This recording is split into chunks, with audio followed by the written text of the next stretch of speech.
tem pouco a ver com paixão e com a relação eh, amorosa no sentido homem e mulher, e tem mais a ver com parceria, né? O Sim. casamento é muito mais a ver com parceria do que com atração.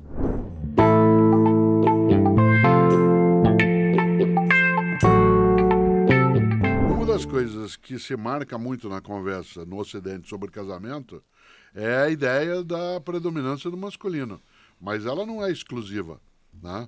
Claro, nós estamos habituados a pensar numa sociedade que é muito mais conservadora com esses valores, mas existe um elemento positivo nesse conservadorismo. Eu não sou avesso à ideia de conservação, eu sou avesso à ideia reacionária e não conservadora. Por exemplo, eu sou conservador em várias coisas. Eu quero conservar uma sociedade onde possa haver a solidariedade, onde possa haver a ideia de fraternidade. Uhum. Eu tenho uma admiração imensa e um desejo imenso pelos lemas da Revolução Francesa, que são do século XVIII. Né? Liberdade, igualdade e fraternidade. Eu queria conservá-los de modo persistente. Eu, Outra coisa é ser eu acho que, reacionário. eu acho que o conservador hoje se confunde muito com o reacionário. Não deveria. O reacionário entende que os valores de casamento, da família, estão ligados ao fato do homem ser o provedor, a mulher ser a cuidadora. Então, isso é ser né? reacionário. Isso é ser O reacionário. pensamento conservador, né, ele é um pensamento que no campo da política tem uma dimensão, né, em relação aos direitos sociais, em relação à intervenção do poder público, mas o pensamento reacionário é aquele que é fora de época. Ele é anacrônico. É aquele que trabalha com a noção de supremacia. Uma pessoa pode ser conservadora, como eu sou em algumas coisas e não o sou em outras. Para eu fazer a divisão que você trouxe, né, uma pessoa conservadora e uma pessoa inovadora, ou um progressista, para usar o termo, e um conservador. Há coisas na minha atitude que eu quero que sejam levadas adiante como conservação. Na escola, eu sou professor. Quer ver uma coisa que eu quero ser conservador? A autoridade docente. Quer ver uma coisa que eu não quero ser reacionário? Autoritarismo. Há uma diferença entre a autoridade docente, que é a minha necessidade, e a minha força de comando de um processo pedagógico, o respeito à atividade. Outra coisa é ser, né, autoritário. Ser um professor autoritário é uma posição reacionária. Ser um professor com autoridade é algo que é conservador. Ser um pai, um marido autoritário. Um marido, uma mulher, um companheiro, uma companheira, o nome que se usa. Né? Eu sou conservador em relação a alguns valores como a importância da igualdade. Eu sou inovador em relação à ideia de que essa igualdade se estende para além daquilo que é hegemônico. Em outras palavras, que a gente está só habituado como poder. Acho que a igualdade avança para além do óbvio.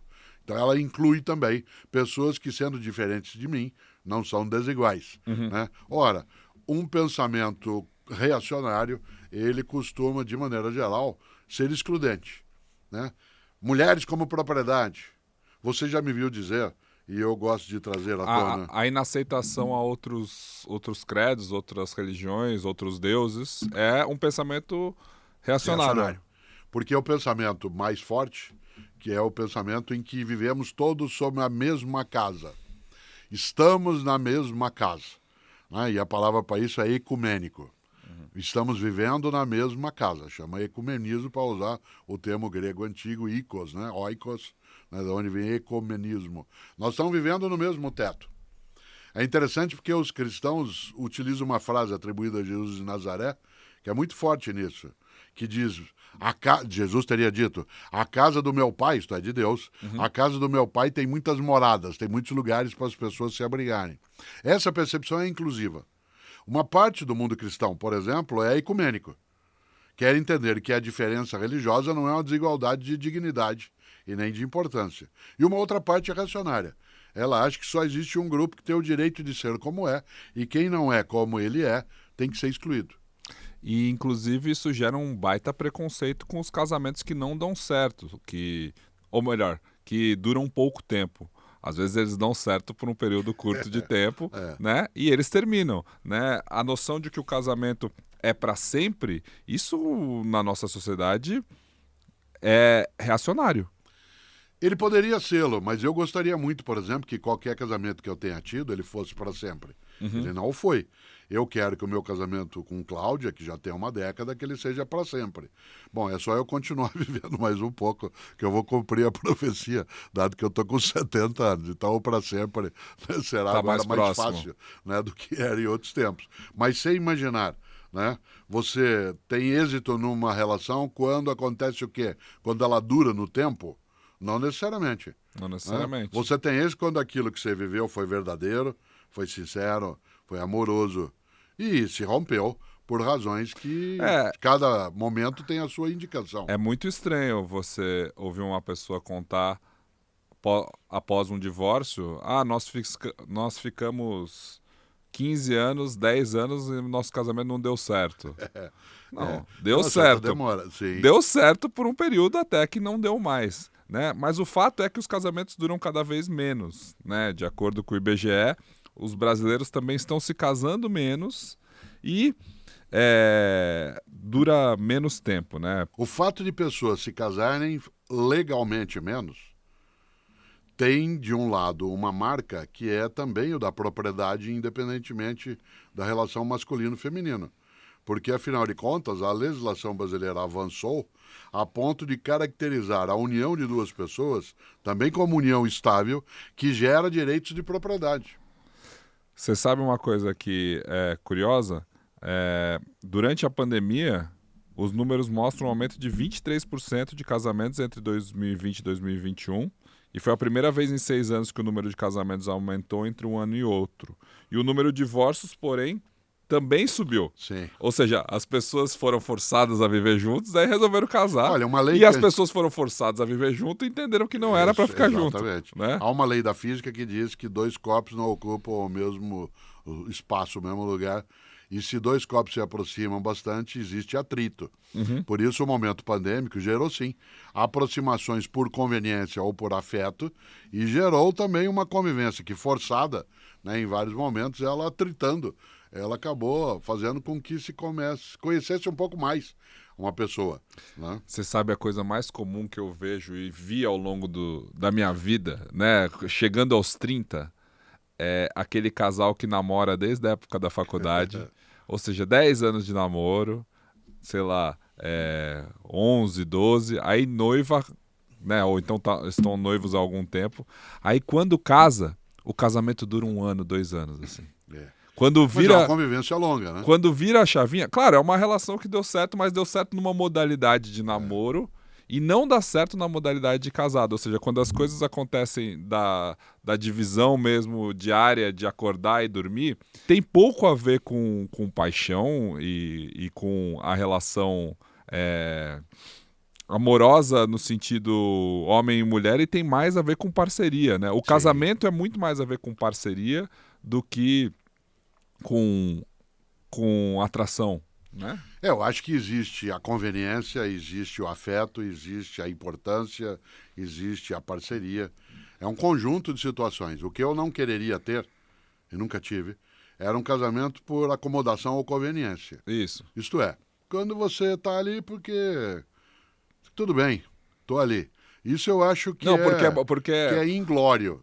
uma brincadeira que a minha esposa faz é que quando eu chamei ela para morar comigo, foi, não, pô, você vai alugar uma feira, vamos juntar aqui, a gente economiza e tal. É um argumento possível. Não, mas Não necessariamente ele era o único. É muito pouco romântico, é um argumento conveniente, assim. Isso. Ainda bem que quando eu pedi ela em casamento não foi nesses termos. Mas olha que coisa, Pedro. Embora eu tenha me casado mais de uma vez, meus 3 filhos são casados uma única vez.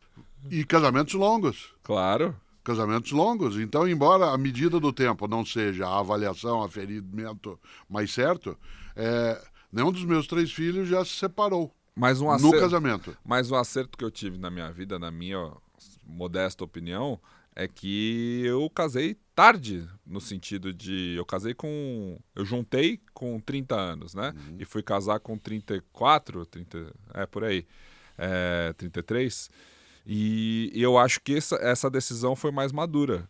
Pode Essa ser. decisão foi mais pensada, ela foi consciente, ela foi com uma vontade de estar junto pelos motivos que eu considero corretos dentro Mas do se meu, você se lembra, do meu e da puxa minha da tua experiência e da memória. dela. Aham. Puxa da tua memória.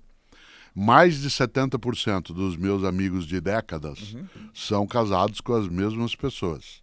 Isto é, são casamentos que têm mais de meio século. Se você se lembrar da tua infância, da convivência com os meus amigos e amigas, eles eram pares que continuam pares.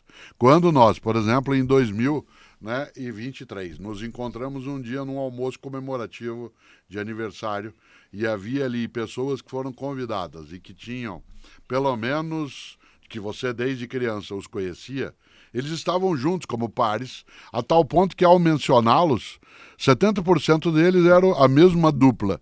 Né? Mas seus amigos têm um particular diferente. Eles são mais velhos que você.